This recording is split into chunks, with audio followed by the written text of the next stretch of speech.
10वीं कक्षा के मेरे प्यारे विद्यार्थी विद्यार्थिनियों को इस श्रव्य और दृश्य माध्यम के द्वारा पढ़ाने की इस कार्यक्रम में आप लोगों को मैं स्वागत करता हूँ। तो बच्चों, पिछले कुछ महीनों से हम सब ने ऑनलाइन तथा ऑफलाइन शिक्षण के द्वारा कई विषयों के बारे में जानकारी हासिल करते हुए घर में बैठे बैठे शिक्षा का आनंद का अनुभव ले रहे हैं। तो बच्चों, आज हम 10वीं कक्षा के हिंदी विषय के 5वां पाठ यानी मेरा बचपन, इस पाठ के बारे में चर्चा करने आज मैं आपके साथ मौजूद हूँ। तो बच्चों, चलिए 5वां पाठ मेरा बचपन के बारे में जानकारी हासिल करें। तो बच्चों, आपके मोबाइल के पर्दे पर आप देख रहे हैं मेरा बचपन। ये मेरा बचपन पाठ आत्मकथा के तौर पर लिखा हुआ पाठ है। तो यहाँ पर आत्मकथा किसे कहते हैं? आत्मकथा यानी एक व्यक्ति के बारे में बताने वाले जो घटनाएं जो होते हैं, अपने बारे में जो बताते हैं, उसे क्या बोलते हैं? आत्मकथा। तो इस पाठ में, मेरा बचपन पाठ में डॉक्टर APJ अब्दुल कलाम जी के बारे में आज हम चर्चा करेंगे। यानी डॉक्टर APJ अब्दुल कलाम जी भारत के भूतपूर्व राष्ट्रपति थे। शायद आप लोगों को इनके बारे में जानकारी है। तो डॉक्टर APJ अब्दुल कलाम जी आपके मोबाइल के पर्दे पर आपको देखने को मिलेंगे। डॉक्टर APJ अब्दुल कलाम जी अपने जीवन में घटे हुए कुछ घटनाओं को आपके साथ चर्चा करना चाहते हैं। तो उनके जीवन में कौन कौन सी घटनाएं घटे हैं, आज हम चर्चा करेंगे। तो बच्चों, आइए पहले पाठ पढ़ने से पहले डॉक्टर APJ अब्दुल कलाम जी के बारे में संक्षिप्त रूप में क्या करेंगे? जानकारी हासिल करेंगे।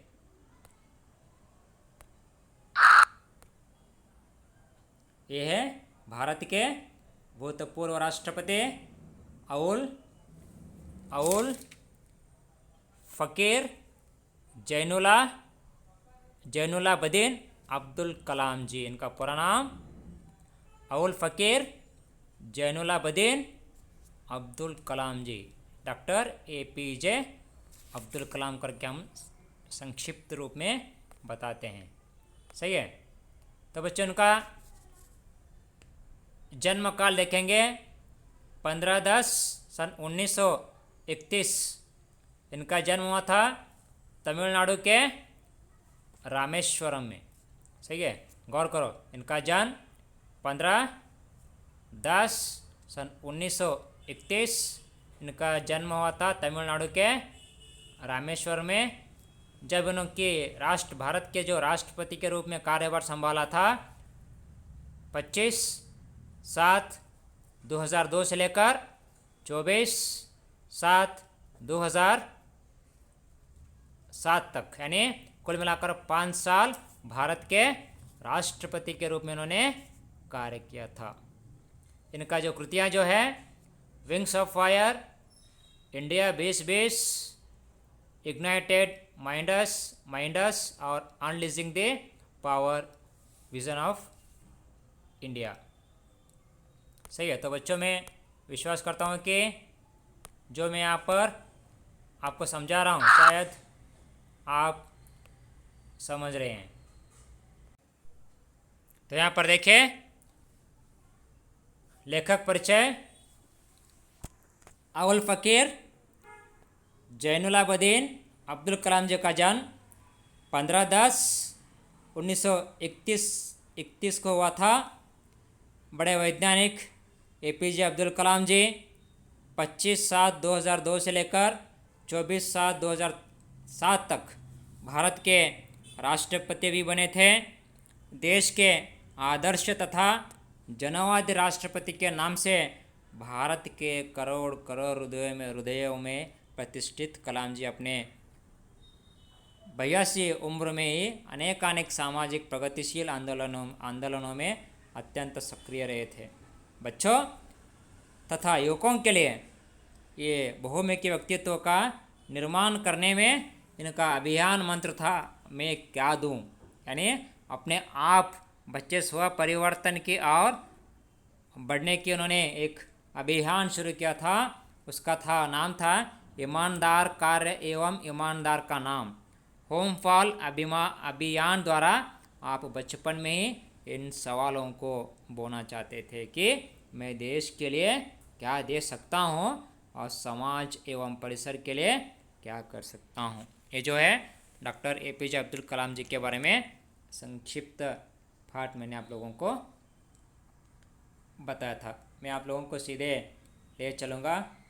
मेरा बचपन पाठ पढ़ने से बच्चे क्या जानकारी हासिल करते हैं, ये बहुत ही आवश्यक है। 10वीं कक्षा के विद्यार्थी होने के नाते आप लोगों को समझ लेना है कि मेरा बचपन पाठ पढ़ने से बच्चे क्या सीख लेते हैं। मेरा बचपन ये आत्मकथा के तौर पर लिखा हुआ पाठ, ये जो है APJ अब्दुल कलाम जी के जीवन में घटने वाले कुछ घटनाओं को लेकर लिखा हुआ पाठ है।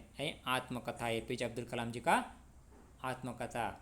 तो इस पाठ के द्वारा बच्चे हमेशा APJ अब्दुल कलाम जी को देखकर समझ लेते हैं कि APJ अब्दुल कलाम जी कितने सरलता से, सादगी से भरे हुए अपने ज़िंदगी को गुजारा करते थे। सही है।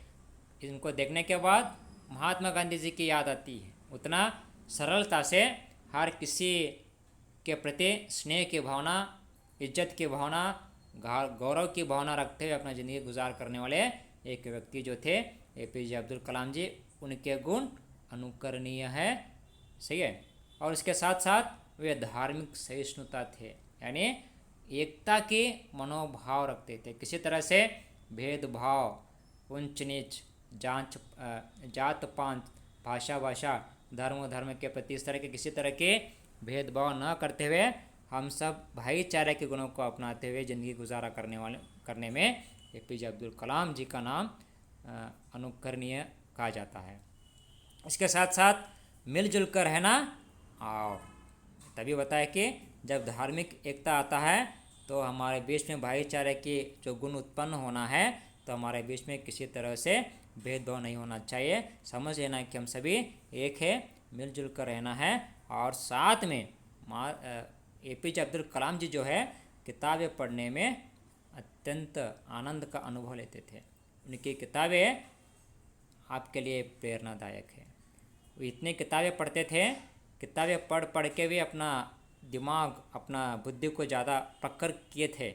इसलिए बच्चे इनके बारे में समझ लेते हैं। समझो कि बच्चों में भी एक ऐसा गुण उत्पन्न होगा कि बच्चों का मन भी किताबें पढ़ने के लिए उन्हें प्रेरित करेगा। यही रहा जैसे मेरा बचपन पाठ बच्चों 10वीं कक्षा के विद्यार्थियों को रखा गया है कि ताकि बच्चे APJ अब्दुल कलाम जी के गुणों को अनुकरण कर सके। जैसे कि मैंने बताया, इस पाठ पढ़ने से बच्चे सादगी को अपनाते हैं, एकता की मनोभाव को अपनाते हैं, मिलजुल कर रहने के गुणों को अपनाते हैं। साथ ही साथ सबसे किताबें पढ़ने का जो गुण अपने दिलो दिमागों में उत्पन्न करने के इरादे से मेरा बचपन का पाठ रखा हुआ है। कुल मिलाकर ये सारे गुणों को क्या करते हैं, बच्चे मेरा बचपन पाठ से सीखते हैं। तो मैं विश्वास के साथ आगे बढ़ने की कोशिश करूँगा।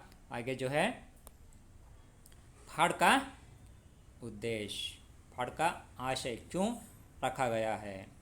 तो आप सभी आपके मोबाइल के पर्दे पर देख रहे हैं कि भारत के राष्ट्रपति जो है कलाम जी का जीवन बहुत ही सरलता से भरा हुआ था। राष्ट्रपति APJ अब्दुल कलाम जी का जीवन हर किसी व्यक्तियों के लिए आदर्शमय है, अनुकरणीय है। उतना सादगी से भरा हुआ ज़िंदगी APJ अब्दुल कलाम जी गुजारा करते थे। उनके माता पिता को देखने के बाद उनके माता पिता के वजह से एपीजे अब्दुल कलाम जी को अच्छे अच्छे संस्कार मिले थे। घर के वातावरण भी व्यक्ति के भीतर प्रभाव डालते हैं, असर डालते हैं। जैसे कि माता पिता का जो परिश्रम, माता पिता का जो मेहनत, माता पिता आज के माता पिता की तरह हाईटेक ज़िंदगी नहीं जीते थे, वे दूसरे व्यक्तियों के लिए भी आदर्शनीय थे, आदर्शप्राय थे। वे हमेशा आडंबरहीन जीवन बिता करते थे। से उनके घरों में ऐशारामों की चीज़ों की व्यवस्था नहीं थी। सादगी से भरा हुआ ज़िंदगी को अपनाते थे। कौन?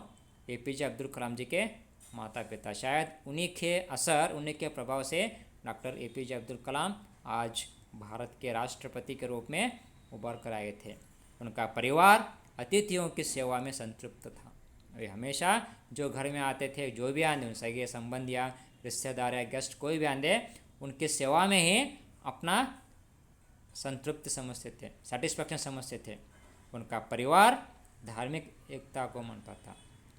उनका परिवार, किसका परिवार? एपीजे अब्दुल कलाम जी का परिवार हमेशा हर किसी के प्रति धर्म के बीच, भाषा के बीच, जात पात के बीच इस तरह से कभी भी भेदभाव न करते हुए हम सब भाईचारे के गुणों को अपनाने वाला एक अंश जो था सिर्फ एपीजे अब्दुल कलाम जी का। बच्चों के लिए तो एपीजे अब्दुल कलाम चैतन्यशील थे, उत्साह के गुण बढ़ाते थे। भूमि की व्यक्तित्व निर्माण करने के लिए वे एक आदर्श बने हैं। बच्चों के लिए अगर बच्चे एपीजे अब्दुल कलाम जी के कुछ अच्छे विचार, थॉट्स पढ़ते हैं तो उनके शरीर में एक तरह की बदलाव हो सके। उतना वे व्यक्ति में प्रभाव, असर डालने के कुछ अच्छे जो थॉट्स भी लिखे हैं। शायद आपको समय मिला तो एक बार आप उनके थॉट्स को पढ़ने की कोशिश करें। तो बच्चों, मैं आप लोगों को सीधे लेखक परिचित हो गया, सीधे ले चलूँगा शब्दार्थ की तरफ। एक बार शब्दार्थ पढ़ूँगा, शायद आपको समझ में आएगा। कस्बा यानी छोटा शहर, संयुक्त यानी जुड़ा हुआ या मिला हुआ, जीवन संगिनी यानी पत्नी, रोज़ाना यानी दिननित्य, कद देह का शरीर, कदकाठी यानी देह का जो शरीर, बदन, समुचित यानी योग्य, पुश्तैनी पैतृक जो पीढ़ियों से चला आता हो। सही है। पुश्तैनी घर बना खानदान, वहाँ अपना ज़िंदगी गुजारा करने की घर होती है तो उसे क्या बोलते हैं? पुश्तैनी बोलते हैं। जो कई पीढ़ियों तक चला आया हुआ। बहुल यानी बहुत, फटना यानी प्रभात होना, सुबह होना, बुनियाद यानी फाउंडेशन, नींव, बरसक यानी यथाशक्ति, काम आना, इस्तेमाल होना। सही है। तट यानी किनारा, रफ्तार यानी गति, रेत यानी बालू, असर यानी प्रभाव, जुमला यानी कुल मिलाकर बोलते हैं तो जुमला मिलाकर, विरासत उत्तराधिकार में मिलने वाली संपत्ति, विरासत बोलते हैं उसे, गुजारना बिताना, महसूस जिसका ज्ञान या अनुभव हो, हिचकिचाहट कोई काम करने से पहले आशंका के कारण रुकना, ठेका कॉन्ट्रैक्ट देना, नियत समय या दर पर कोई काम या बात कराने का इकरार करना, हतप्रभ निश्चेज, निश्चितल, करीबन लगभग, स्तर मान, उपलब्धि प्राप्ति, दायरा कार्यक्षेत्र, अक्सर अधिकतर, वितरक बांटने वाला, कारोबार कार्य व्यापार। तो बच्चों, ये जो है अभी तक हमने समझ लिया कि पाठ का आशय, पाठ का संदेश, शब्दार्थ और एपीजे अब्दुल कलाम जी के बारे में संक्षिप्त में विवरण। तो मैं विश्वास करता हूँ कि यह पहली अवधि यहीं पे मैं समाप्त करूँगा। दूसरी अवधि के लिए मैं पहला पैराग्राफ को लेकर आपके सामने चर्चा करने के लिए उपस्थित हूँगा। तो बच्चों, इसी इरादे के साथ, विश्वास के साथ मैं पहला अवधि समाप्त करना चाहता हूँ कि आप सभी घर में आपके पास रीडर हैं, आप अच्छी तरह से देख कर पढ़ने की कोशिश करें। थैंक यू, धन्यवाद।